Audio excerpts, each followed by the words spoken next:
For 3 centuries, the most powerful women in the realm tried to break the curse, devouring the soul of the most feared alpha. Ancient witches, legendary healers, oracles from distant lands, all failed and paid with their lives. Now a young woman with no memories woke in the forest, wearing a medallion supposedly destroyed centuries ago. But if she wasn't a powerful witch, how could she succeed where no other woman had? The cold earth pressed against Serena's cheek like a lover's farewell, and for a moment that stretched into eternity, she couldn't remember her own name. The metallic taste of blood filled her mouth, though she couldn't recall being injured, and her body ached as if she'd been running for days through thorns and stones. When she finally opened her eyes, moonlight filtered through ancient oak branches above her, casting silver shadows that danced across her trembling hands. She was lying in a clearing she'd never seen before, wearing a dress of midnight blue that felt foreign against her skin. The fabric was torn in places, revealing pale flesh marked with scratches she couldn't explain. Around her neck hung a medallion that pulsed with warmth against her chest, its intricate silver design depicting wolves chasing each other in an endless circle. The metal seemed to hum with its own heartbeat, growing warmer whenever she touched it. Serena pushed herself to her feet, her legs unsteady as a newborn fawn's. The world tilted dangerously, and she pressed her palm against the nearest tree trunk to steady herself. The bark felt rough and real beneath her fingers, grounding her in this strange reality where everything seemed both foreign and hauntingly familiar. Somewhere in the distance, wolves howled in harmony, their voices weaving through the night air like a song she'd heard in dreams. "Where am I?" she whispered to the darkness, but the forest offered no answers, only the rustle of leaves that sounded almost like whispered secrets. Her reflection in a nearby stream showed a face she recognized but couldn't place. Green eyes stared back at her, wide with confusion and terror, framed by auburn hair that tumbled past her shoulders in waves. She looked like herself, yet felt like a stranger wearing her own skin. The medallion's glow caught the water's surface, sending ripples of light dancing across her features. As she stumbled through the underbrush, following what seemed to be a well-worn path, fragments of memory flickered through her mind like dying embers. A man's voice, deep and commanding, calling her name, the scent of pine and something wild, something dangerous. Hands that were gentle despite their obvious strength, touching her face with reverence that made her heart race. But when she reached for these images, they dissolved like morning mist, leaving her more lost than before. The path led to a village that shouldn't have existed in any world she remembered. Thatched roof cottages huddled together as if seeking protection from the darkness beyond, their windows glowing with warm candlelight. Smoke rose from chimneys in perfectly straight lines, defying the wind that howled through the surrounding forest. Everything about the place felt suspended in time, as if she'd stumbled into a fairy tale that had forgotten its ending. An old woman emerged from the nearest cottage, her silver hair braided with leather cords and small bones that clicked softly when she moved. Her eyes were the color of storm clouds, and when they fixed on Serena, the woman's entire body went rigid with shock. "Child," the woman breathed, her voice carrying an accent Serena couldn't identify. "You wear the moonstone pendant. Where did you find it?" Serena's hand instinctively moved to the medallion. I don't remember. I woke up in the forest, and it was already around my neck." The woman's weathered face paled. "You don't remember? Nothing at all?" "Nothing," Serena confirmed, though saying it aloud made the emptiness inside her chest feel like a physical wound. "I know my name is Serena, but everything else is gone." "Blessed moon," the woman whispered, making a complex gesture with her fingers that looked almost like a prayer. "My name is Elder Mira. Come, child. You cannot remain exposed like this. The night brings dangers you cannot imagine." Inside Mira's cottage, Serena found herself surrounded by herbs hanging from the rafters and strange symbols carved into every wooden surface. The fire in the hearth burned with flames that flickered blue at their edges. and the shadows they cast seemed to move independently of their sources. Everything smelled of sage and something wilder, something that made her medallion pulse faster against her skin. "The pendant you wear," Mira said, settling into a chair across from her, "has been lost to our people for over 3 centuries. It belonged to the first Luna of the Shadow Moon Pack, and legend says it would only appear again when our greatest hour of need was upon us." "Luna? Pack?" Serena's confusion deepened. "I don't understand what you're talking about." Mira studied her carefully, as if weighing how much truth she could handle. "You are in the territory of the Shadow Moon Pack, child. We are different from the humans you may remember. We are the children of the moon, bound to cycles older than memory itself." Before Serena could ask what that meant, howls erupted from the forest, closer than before. These weren't the distant calls she'd heard earlier, but something urgent, almost panicked. Mira jumped to her feet, her face drawn with worry. "They're calling for the Alpha," she murmured, rushing to the window. "Something is wrong." "Alpha?" "Our leader," Mira explained, peering through the glass into the darkness. "Adrian Thorne, the last of the purest bloodline. He has protected our people for over 200 years, but lately..." She trailed off, her expression troubled. "Lately what?" "The darkness grows stronger in him with each passing month. Soon, we fear it will consume him entirely, and if that happens..." Mira turned back to Serena, her storm-colored eyes filled with desperate hope. "But perhaps your arrival changes everything. The pendant chose you for a reason." The howling stopped abruptly, leaving a silence that felt heavier than the previous chaos. In that quiet, Serena heard something that made her blood freeze. Footsteps, heavy, deliberate, and moving toward the cottage with predatory grace. "He's coming," Mira whispered, and for the first time since Serena had met her, the elder looked genuinely afraid. The door didn't open. It simply wasn't there anymore, as if the wood had dissolved into shadow. In the doorway stood a figure that made Serena's heart stop beating for 3 full seconds. Tall and broad-shouldered, with dark hair that seemed to absorb the firelight rather than reflect it, he moved with the controlled power of something barely contained. His eyes, when they fixed on her, were the gold of amber caught in sunlight, beautiful and utterly inhuman. "Mira," his voice was velvet over steel, "you know better than to harbor strangers during a blood moon." "She is no stranger, Alpha," Mira replied, though her voice trembled. "She wears the moonstone pendant." Those golden eyes shifted to Serena's throat, and she felt the medallion grow almost burning hot against her skin. Something passed over his features, too quick to interpret, but it left him looking as if he'd been struck. "Impossible," he breathed.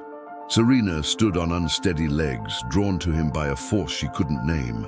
I know you," she whispered, though she couldn't say how. "In my dreams, there's always a man with golden eyes." Adrian stepped back as if she'd slapped him. "No, this is not possible. The pendant was lost. She was lost." His voice cracked on the last word, revealing pain so deep it made Serena's chest ache in sympathy. "Who was lost?" she asked, taking a step toward him despite every rational thought screaming at her to run. He looked at her then, really looked at her, and she saw centuries of loneliness in those golden depths. "Elena," he whispered, "my mate. She died trying to break the curse that plagues my bloodline. But you..." He studied her face with desperate intensity.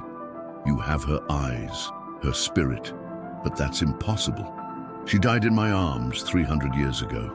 The world seemed to tilt around Serena. Elena. The name resonated through her like a bell tolling, awakening something deep inside her that she'd thought was gone forever. Images flashed through her mind. This man, younger looking but with the same haunted eyes, holding her as life faded from her body. The taste of her own blood, the weight of failure crushing her chest. "I remember dying," she said, the words torn from her throat without conscious thought. "I remember your face. I remember promising I would find a way." Adrian's composure shattered completely. In 3 swift strides, he crossed the room and grasped her shoulders, his fingers digging into her flesh with desperate strength. "Elena, is it truly you?" I don't know," she admitted, tears streaming down her cheeks. "I don't remember being Elena. I only remember being Serena. But when I look at you, my heart knows things my mind has forgotten."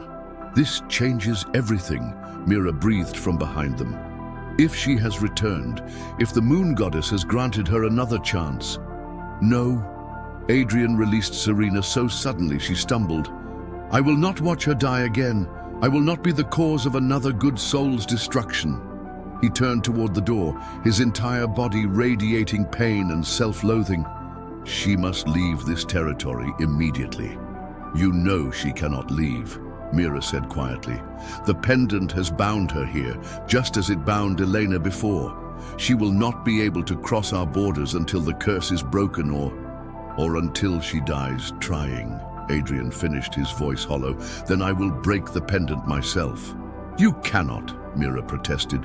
"To destroy the pendant would kill her instantly. It is not merely jewelry, Alpha.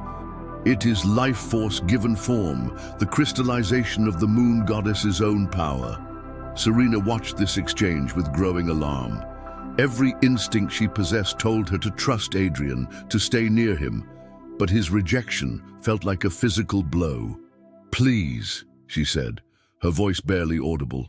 "I don't understand what's happening, but I know I'm supposed to be here. The pendant brought me to you for a reason." Adrian's laugh was bitter and broken. "The pendant brought Elena to me as well, and I destroyed her. The curse that runs in my bloodline doesn't just affect me, little moonbeam. It corrupts everything I touch, everyone I care about. Each full moon, the darkness grows stronger. Soon, I will lose myself entirely to it, and when that happens, I will become the monster my ancestors feared I would be." "What curse?" Serena demanded, stepping closer despite his obvious desire for distance. "Tell me what happened to your bloodline." "My great-great-grandfather made a pact with shadow demons to save our people from a plague that was destroying every pack in the region," Adrian said, his voice flat and emotionless now. "The demons agreed to cure the sickness, but in return, they demanded that his bloodline carry their darkness for eternity. Each Alpha in the direct line is born with shadow magic running through their veins, and with each generation, it grows stronger." "Shadow magic doesn't have to be evil," Serena said, though she wasn't sure where that knowledge came from. "Light and darkness can exist in balance." "Not this darkness," Adrian replied grimly. "It feeds on love, on connection, on everything good and pure. The more I care about someone, the more the shadows want to consume them." Elena learned that truth too late. Mira moved closer to them, her expression thoughtful. "Perhaps Elena learned it too late, but Serena is not Elena. She may carry Elena's soul, but she is her own person, with her own power." "What power?" Serena asked, though even as she spoke, she felt something stirring inside her, something that made the medallion pulse in rhythm with her heartbeat. "You heard the pack's thoughts when they were in wolf form," Mira said. "No human should be able to do that. No ordinary human should be able to wear the moonstone pendant without it burning them alive, and no ordinary human should be able to return from death itself." Adrian went very still. "She heard pack thoughts?" "While you were hunting the shadow creatures that attacked our eastern border," Mira confirmed.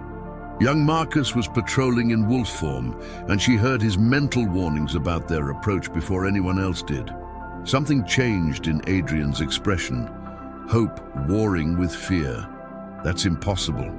Only pack members can hear the mental links, and only during the full moon. Unless she's not entirely human," Mira suggested quietly.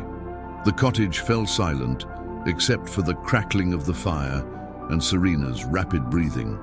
She looked down at her hands, noticing for the first time that her skin seemed to hold a faint luminescence in the firelight. The medallion's warmth had become a steady pulse against her chest, and she realized it was matching the rhythm of Adrian's heartbeat. "What am I?" she whispered. Before anyone could answer, screams erupted from somewhere in the village. Not human screams, but something far more terrifying.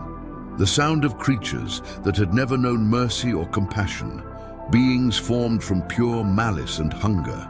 Adrian's transformation was instantaneous.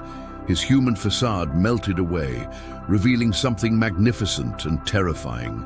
His eyes blazed with golden fire, his canines elongated into fangs, and his fingernails became claws capable of tearing through stone. Power radiated from him in waves that made the air itself feel heavy and dangerous. "Shadow demons," he growled, his voice now carrying harmonics that spoke directly to some primal part of Serena's brain. They've never been able to manifest physically before. The curse is evolving. Because of me, Serena realized with horror. My presence here is making it stronger. No, Mira said firmly, your presence is forcing it to reveal its true nature. The shadows can no longer hide behind the facade of a simple bloodline curse. They know you pose a real threat to their hold over the Alpha. More screams filled the night, closer now. Adrian moved toward the door, every line of his body speaking of barely controlled violence. "Stay here," he commanded. "Both of you. Do not leave this cottage no matter what you hear." "I'm coming with you," Serena declared, surprising herself with her certainty. "Absolutely not. Those things are here because of me. I won't hide while people suffer for my presence." Adrian turned to face her, and the look in his golden eyes made her breath catch. It was hunger and longing and desperation, all tangled together into something so intense it was almost unbearable to witness. "I cannot protect you and fight them at the same time," he said quietly. "And if I lose you again, you won't," she promised, though she had no idea where her confidence came from. "I'm not Elena. I'm not going to make the same mistake she made, but I am going to help you fight whatever is out there." For a long moment, they stared at each other across the small cottage. Then Adrian nodded once, sharply. "Stay close to me. Do exactly as I say. And if I tell you to run, I won't run," she said. "Not from this, not from you." His smile was heartbreaking in its mix of gratitude and pain. "Then may the moon goddess protect us both, because what we face tonight is only the beginning." As they stepped out into the chaos of the night, Serena felt the medallion's warmth spread throughout her entire body, awakening something that had been sleeping in her blood for centuries. Whatever she had been in her past life, whoever Eleanor had been, this moment was hers alone, and she would not waste the second chance the universe had given her. But what happened next would change everything she thought she knew about love, sacrifice, and the true price of breaking ancient curses. The shadow creatures moved like liquid nightmares through the village streets, their forms shifting between solid matter and wispy darkness. They had no faces, only gaping maws filled with teeth that gleamed like obsidian, and their claws left trails of frost wherever they touched. The very air around them seemed to die, plants withering and animals fleeing in terror from their presence. Serena pressed herself against Adrian's back as they crept through the narrow alleyways between cottages, feeling the heat that radiated from his partially transformed body. His muscles were coiled springs beneath his shirt, ready to explode into violence at the first sign of danger. Every few seconds, he would pause and tilt his head, listening to sounds her human ears couldn't detect. "There are 12 of them," he whispered, his voice carrying that otherworldly harmonic that made her bones vibrate. "More than I've ever seen manifest at once. They're coordinating, hunting in packs like—" He stopped abruptly. "Like wolves," Serena finished, understanding flooding through her. "They're mimicking your pack's hunting patterns." Adrian's golden eyes met hers, and she saw her own horrified realization reflected there. The curse is learning, adapting. It's not just feeding off my darkness anymore. It's incorporating everything I am. A child's scream pierced the night, coming from the cottage directly ahead of them. Without hesitation, Adrian launched himself forward, his body completing its transformation mid-leap. Bones elongated, muscles expanded, and by the time he crashed through the cottage door, he was something magnificent and terrible. Not quite wolf, not quite man, but a perfect fusion of both that spoke to power older than civilization. Serena followed him inside and immediately wished she hadn't. A shadow creature had cornered a family in their own home, its claws raised to strike at a little girl who couldn't have been more than 6 years old. The child's parents stood protectively in front of her, armed only with kitchen knives that would be useless against something made of living darkness. Adrian's roar shook the very foundations of the cottage as he threw himself at the creature. His claws, now razor-sharp and glowing with their own inner fire, tore through the shadow demon's substance like it was smoke. But instead of dissipating, the creature reformed immediately, its attention now fixed on Adrian with predatory hunger. "You taste of power," it spoke, its voice like grinding stone and breaking glass. "You taste of centuries. We have been waiting so long to feed on something so substantial." The creature lunged at Adrian, and they crashed together in a tangle of claws and fangs and otherworldly fury. But Serena noticed something that made her blood run cold. Every time Adrian's claws connected with the shadow demon, small tendrils of darkness seemed to flow back into him, absorbed through his skin like poison, seeping into a wound. "It's not trying to kill you," she realized aloud. "It's trying to corrupt you faster." Adrian heard her words, even in the midst of battle, and his momentary distraction cost him dearly. The creature's claws raked across his chest, leaving wounds that steamed and hissed as if acid had been poured into them.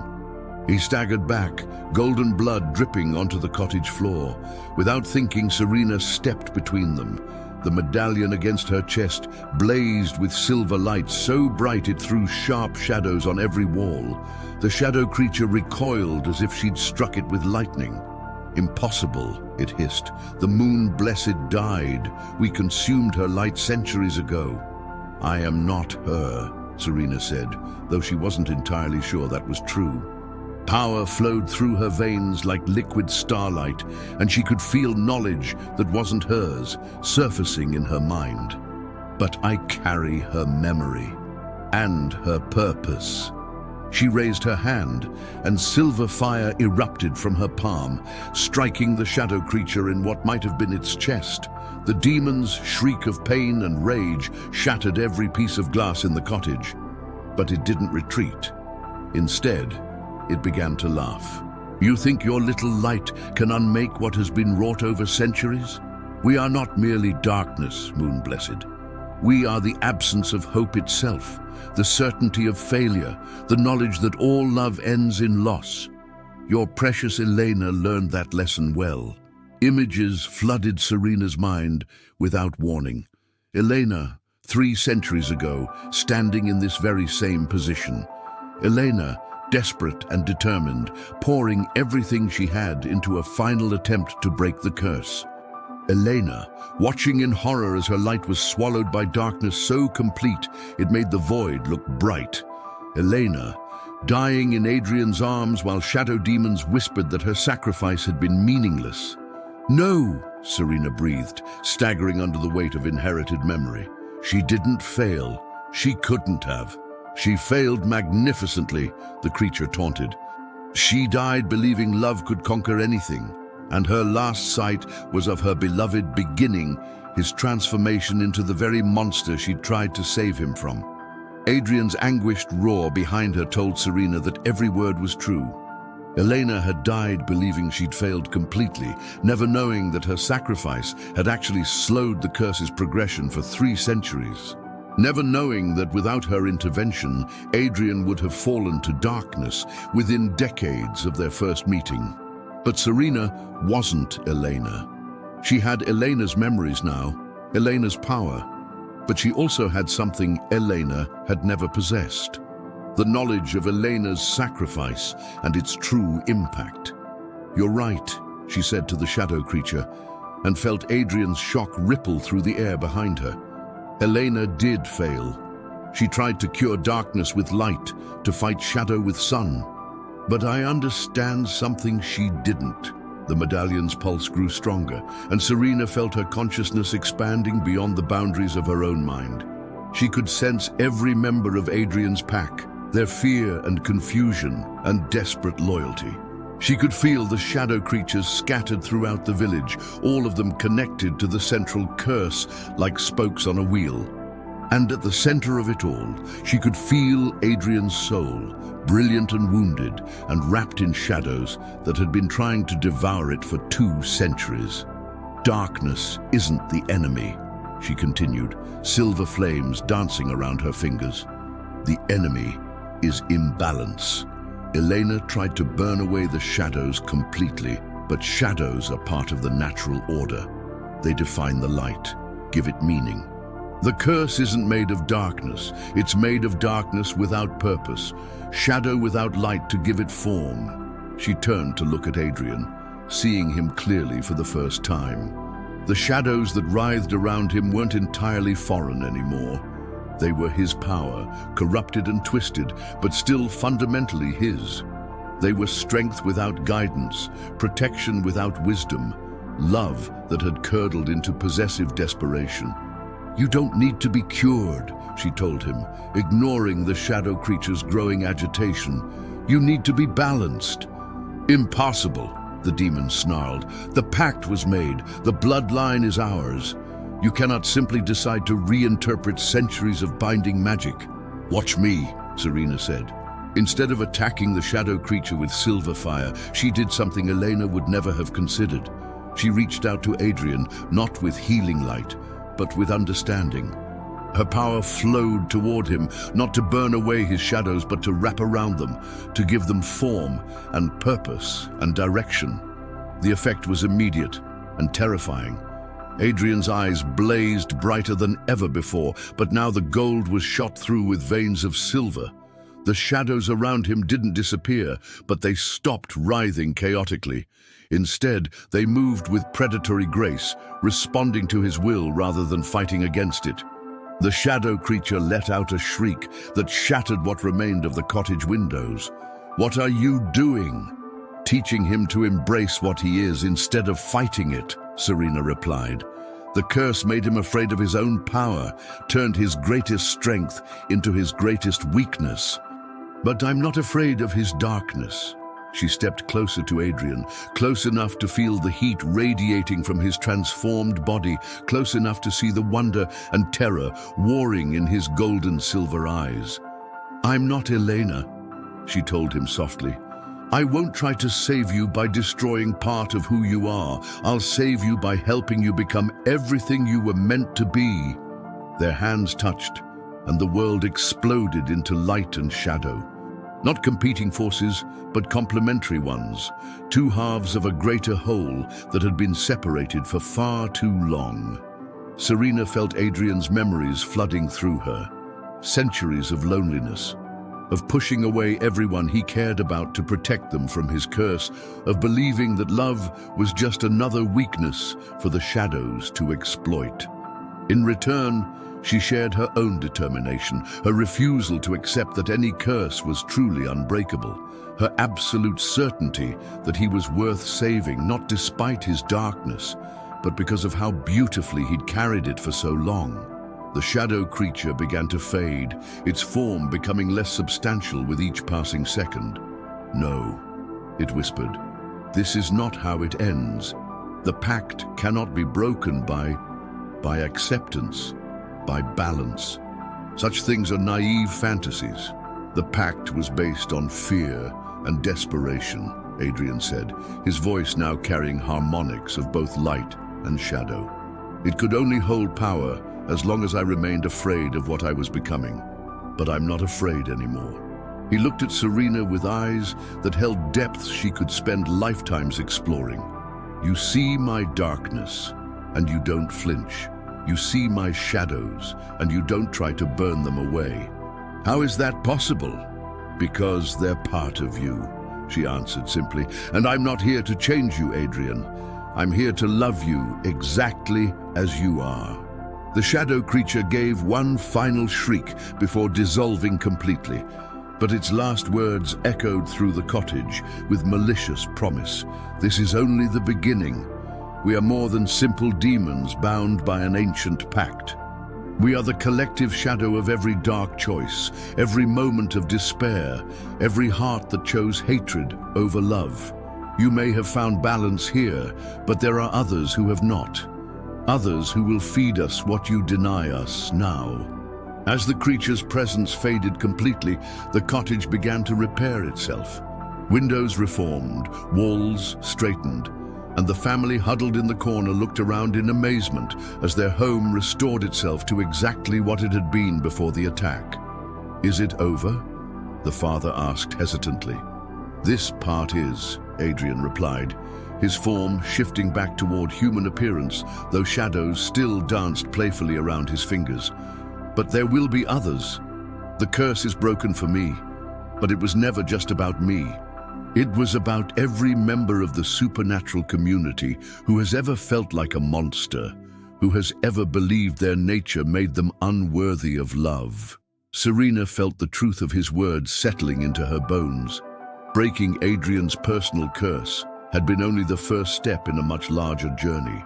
The shadow creatures weren't gone, they were regrouping, seeking new hosts among those who still believed themselves irredeemably dark. "Then we'll face them together," she said, intertwining her fingers with his. Where their skin touched, silver and shadow danced together in perfect harmony. Adrian lifted their joined hands and pressed them to his heart, which beat strong and steady beneath his shirt. "Together," he agreed. "But you should know what you're choosing, Moonbeam. This won't be a simple love story with a happy ending. We're declaring war on despair itself." "Good," Serena replied, feeling Eleanor's memories merging fully with her own consciousness at last. She was both women now, and neither. She was someone entirely new, forged from love transcendent and purpose absolute. "I've never backed down from a fight worth having." They stepped out of the cottage to find the entire pack waiting in the village square.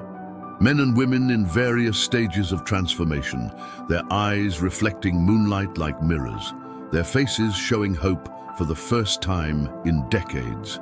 Children peeked out from behind their parents, no longer afraid of their alpha's approach. Elder Mira stood at the front of the group, tears streaming down her weathered cheeks. "Is it true?" she asked. "Has the curse truly been broken?" "Part of it," Adrian replied honestly. "The part that bound me to shadow and fear.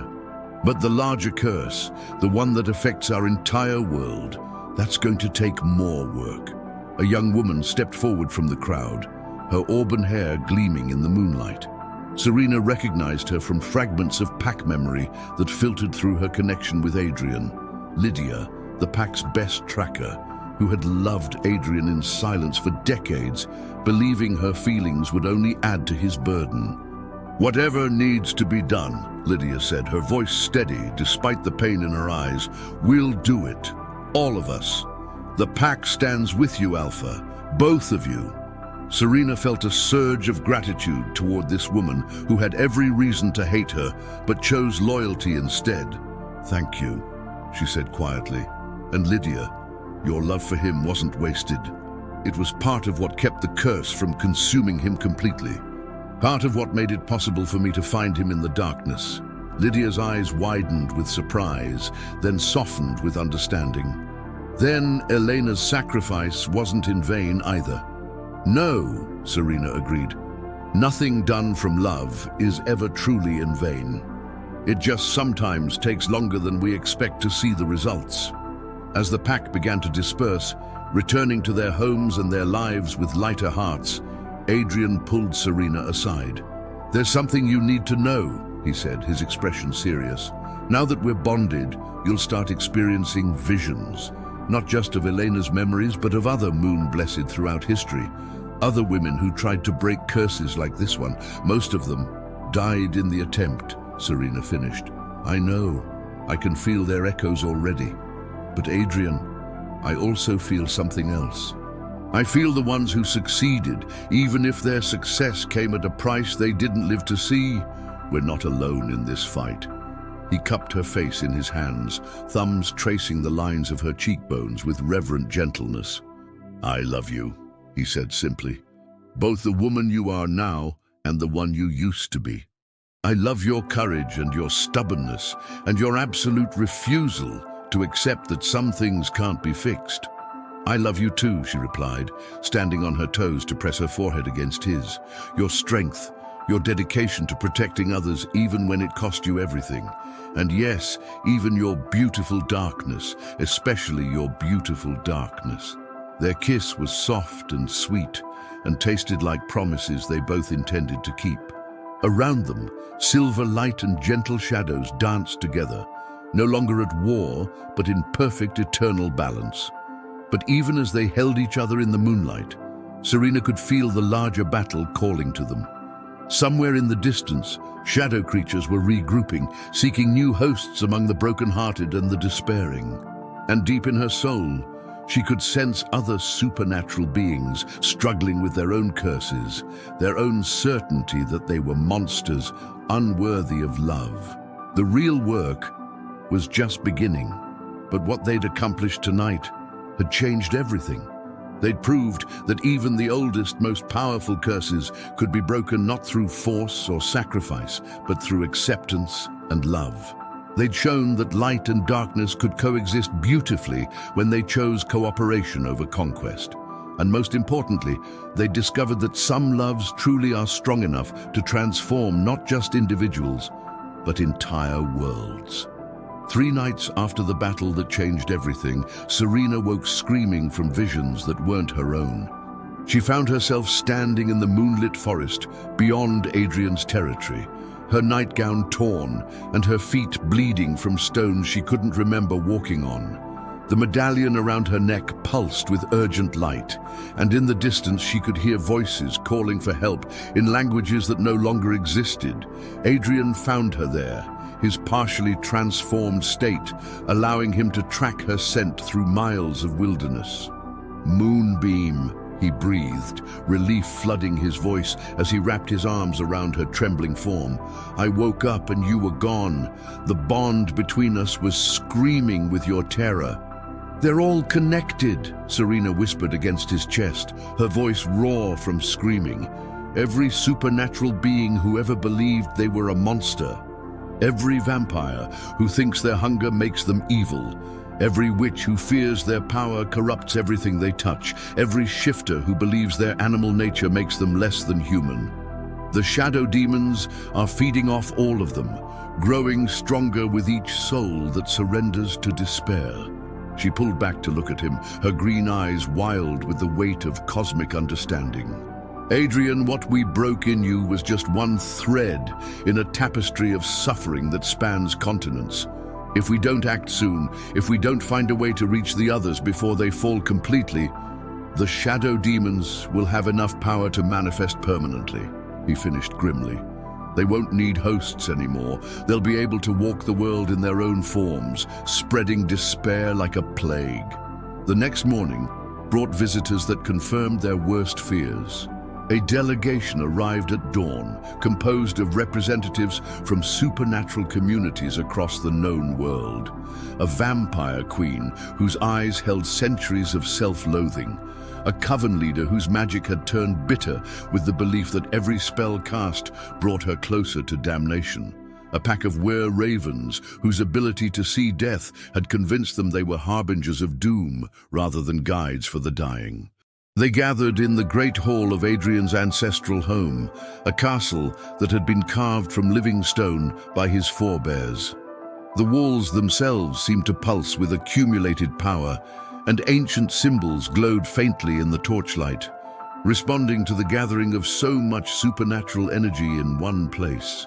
"We felt it," said Cassandra, the vampire queen, her voice like silk over steel. 3 nights ago, something shifted in the fabric of reality itself. The whispers that have plagued our kind for millennia grew quiet for a moment, and in that silence, we heard something we'd forgotten existed. Hope. added Morgana, the coven leader, her silver hair crowned with thorns that wept blood-red tears. But hope is dangerous for creatures like us. It makes us vulnerable. It makes us believe we might deserve better than the darkness we've been told is our nature. Elder Mira, who had been silent throughout the arrivals, finally spoke. That's exactly what the shadow demons fear most. Hope. The possibility that their carefully constructed prison of despair might crumble if enough of us remember what we truly are. Serena stepped forward, feeling the weight of Elena's memories and the power of her own destiny flowing through her. "You're not monsters," she said, her voice carrying to every corner of the great hall.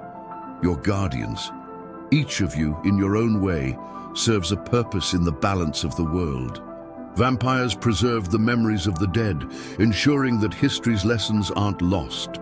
Witches channel the raw forces of nature, keeping them from consuming everything in chaos. Shifters bridge the gap between human consciousness and animal instinct, protecting both worlds from the extremes of either. Cassandra laughed bitterly. "Pretty words, but they don't change what I am, what I've done. I've taken thousands of lives across the centuries. I've watched lovers age and die while I remained unchanged. How does that serve any cosmic purpose? Because in taking lives, you also preserved them," Serena replied, moving closer to the Vampire Queen.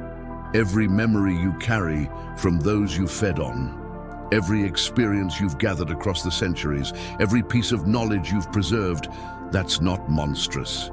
That's sacred. You're a living library of human experience, carrying forward the essence of those who would otherwise be forgotten completely." She could see the impact of her words in Cassandra's eyes, the way centuries of self-hatred began to crack like ice in spring.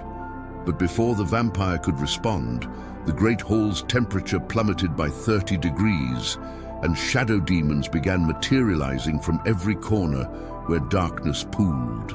"Enough!" their leader hissed, its form larger and more solid than any they'd encountered before.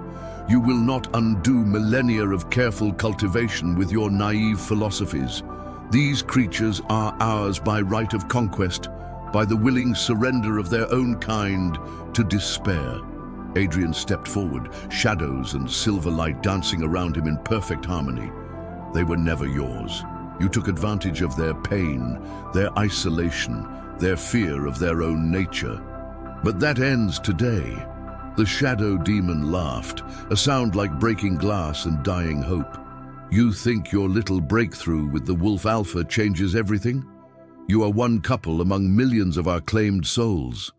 Even if you could reach them all, even if you could somehow convince every supernatural being in existence that they deserve love despite their nature, you lack the power to break bonds forged over centuries."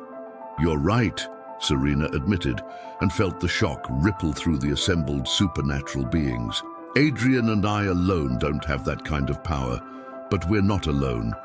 She reached out with her consciousness, touching the minds of every being in the hall, not to control or coerce, but to share. She showed them what she'd learned in breaking Adrian's curse, that acceptance didn't mean resignation, that embracing their true nature didn't require surrendering to its darkest aspects, that love, real love, wasn't fragile enough to be destroyed by imperfection. One by one, she felt them begin to understand. Cassandra's self-loathing transformed into fierce protectiveness for the memories she carried. Morgana's fear of her magic's corruption became recognition of her role as nature's conductor. The were-ravens' terror of their death site shifted into pride in their sacred duty as guides between worlds. And as each supernatural being in the hall embraced their true purpose instead of fighting against their nature, silver light began to emanate from their bodies. Not the harsh light of attempted purification, but the gentle radiance of self-acceptance. The shadow demons shrieked in fury as their hold over their claimed souls began to weaken. But their leader raised its arms, and Serena felt a crushing weight slam into her mind. "You forget," it snarled, "that we are not merely demons bound to individual souls. We are the collective shadow of every dark choice ever made, every moment when love was chosen over hate, when hope was abandoned for despair, when someone looked in the mirror and decided they were irredeemably monster. And there are billions of such moments, little moon blessed, billions upon billions of souls who have surrendered to us willingly." The weight of that truth nearly drove Serena to her knees. She could feel them all now, every supernatural being across the world who still believed themselves damned, every human who had given up hope, every soul that had chosen despair over the harder path of self-acceptance. The shadow demons were right. She and Adrian and the handful of beings in this hall couldn't possibly reach them all. But then she felt something unexpected. Through the bond she shared with Adrian, she sensed his absolute faith in her, his unshakable belief that love could indeed conquer anything if given the chance. And through her growing connection to the other supernatural beings in the hall, she felt their hope begin to multiply and spread. "You're right again," she told the shadow demon, rising to her feet with renewed strength. "There are billions of souls in despair, but you've forgotten something important about hope. It's contagious." She took Adrian's hand in hers, feeling their combined power flow between them like molten starlight. "We don't have to reach every soul individually. We just have to create a beacon strong enough that they can find their own way home." Together, they reached out to the assembled supernatural beings, linking their consciousness not just to each other, but to every being like them across the world. The Vampire Queen's memories became a bridge to every vampire struggling with guilt over their nature. The Coven leader's magic reached out to touch every witch who feared their power. The Were-Raven's death sight connected them to every shifter who believed their animal nature made them less than human. And through all of these connections, Serena and Adrian sent a single, simple message. You are not monsters. You are beloved. You have purpose. You deserve love exactly as you are. The effect was instantaneous and overwhelming. Across the world, supernatural beings who had spent centuries in self-imposed isolation suddenly felt the warmth of acceptance flowing through them. Vampires stopped hiding in shame and began embracing their role as preservers of memory. Witches stopped fearing their magic and started using it to heal rather than harm. Shifters stopped seeing their animal nature as a curse and began recognizing it as a gift that connected them to the natural world. The shadow demon's collective shriek of rage and defeat shattered every piece of glass in the castle, but their forms were already beginning to fade. Without the steady diet of despair they had fed on for millennia, they simply couldn't maintain their hold on reality. "This is not over," their leader snarled as it dissolved. "As long as there is pain in the world, as long as there is loneliness and fear and self-doubt, we will find a way to return." "Maybe," Serena admitted, watching the last of the shadows fade away. "But next time, we'll be ready for you. And we won't be alone." The great hall fell silent, except for the sound of supernatural beings weeping with relief, embracing each other, sharing stories of centuries of unnecessary shame that had finally been lifted from their shoulders. Outside, the sun was rising, and its light seemed brighter than it had in years. Adrian pulled Serena into his arms, spinning her around with joy that was purely human, despite his supernatural nature. "We did it," he breathed against her hair. "We actually did it." "We all did it," she corrected, looking around at the assembled beings who were no longer defined by their darkness but by their light. "And this is just the beginning." Cassandra approached them, her ancient features softened by something that might have been peace. "What happens now?" she asked. "We've broken the curse that bound us to despair, but the world still needs protecting. There are still humans who fear us, still conflicts between our different kinds." "Now we build something new," Adrian replied, his arm tightening around Serena's waist. A world where supernatural beings don't have to choose between isolation and corruption, where we can be what we truly are without fear or shame. Morgana nodded thoughtfully. A council, perhaps. Representatives from each supernatural community working together to solve problems instead of hiding from them. And schools, added one of the were-ravens. Places where young supernatural beings can learn to embrace their nature instead of fear it.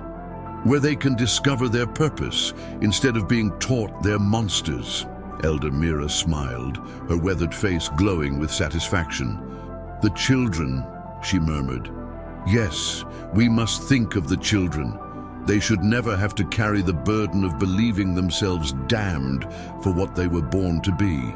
As the supernatural beings began making plans for their new world, Serena found herself drawn to one of the great hall's massive windows. Outside, she could see members of Adrian's pack playing with their children in the morning sunlight, no longer afraid to show affection or joy. In the distance, smoke rose from human settlements where people went about their daily lives, unaware that the cosmic balance had just shifted in their favor. Adrian joined her at the window, following her gaze. "Regrets?" he asked quietly. "None," she replied immediately. "Well, maybe one small one. I wish Elena could have seen this. She would have loved knowing that her sacrifice made all of this possible. She can see it," Adrian said with quiet certainty. "Through you. She's part of you now, part of us. Her love didn't die with her body, Moonbeam. It just found a new form." Serena leaned into his warmth, feeling the truth of his words settle into her heart. Eleanor was part of her, along with all the other Moon-Blessed who had tried and failed throughout history to break the cycle of supernatural despair.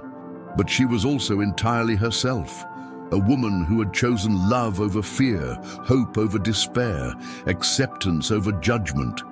"I love you," she told Adrian, the words carrying weight of promise and power. "All of you. Your strength and your gentleness, your leadership and your vulnerability, your light and your beautiful shadows." "And I love you," he replied, pressing a kiss to the top of her head. "My Moonbeam, my salvation, my partner in changing the world."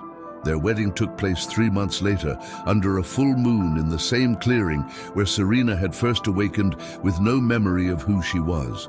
Representatives from supernatural communities around the world attended, along with select humans who had proven themselves trustworthy allies in building the new world order. Elder Mira officiated, her voice carrying clearly through the forest as she spoke words that bound not just two souls, but two purposes. "Love is not the absence of darkness," she intoned, "but the courage to find light within it. It is not the elimination of differences, but the celebration of how those differences strengthen the whole." Adrian and Serena, you have shown us that some bonds transcend death itself, that some loves are powerful enough to heal not just individuals, but entire civilizations. When they kissed to seal their union, silver light and gentle shadows danced around them, no longer at war, but in perfect eternal harmony. The medallion at Serena's throat pulsed once with brilliant radiance before settling into a steady, warm glow that would guide other lost souls home for generations to come. In the years that followed, the world changed in ways both subtle and profound. Supernatural beings emerged from hiding, not as conquerors or threats, but as partners in protecting the world they all shared. Vampire historians worked alongside human scholars to preserve ancient knowledge. Witch healers collaborated with doctors to develop new treatments for previously incurable diseases. Shifter guardians helped maintain the balance between civilization and wilderness. There were challenges, of course. Fear and prejudice didn't disappear overnight. But for the first time in millennia, those who had been taught to see themselves as monsters had proof that they were something far more precious. They were beloved, they had purpose, and they deserved happiness exactly as they were. And in a castle carved from living stone, surrounded by a pack that had become a family, and a love that had literally changed the world. Serena and Adrian built a life that honored both their past pain and their future hope. They raised children who would never know the weight of believing themselves damned. They welcomed visitors from across the supernatural world who came seeking guidance in embracing their true nature. And every night, as silver moonlight streamed through their windows, they held each other and marveled at how far they'd come from that first moment when a woman with no memory had awakened in a forest and chosen to trust a man whose golden eyes held centuries of lonely darkness. Their love story had become legend, but more than that, it had become proof that some things truly are unbreakable. The bond between souls who choose each other not despite their imperfections, but because of the beauty they find in embracing those imperfections together.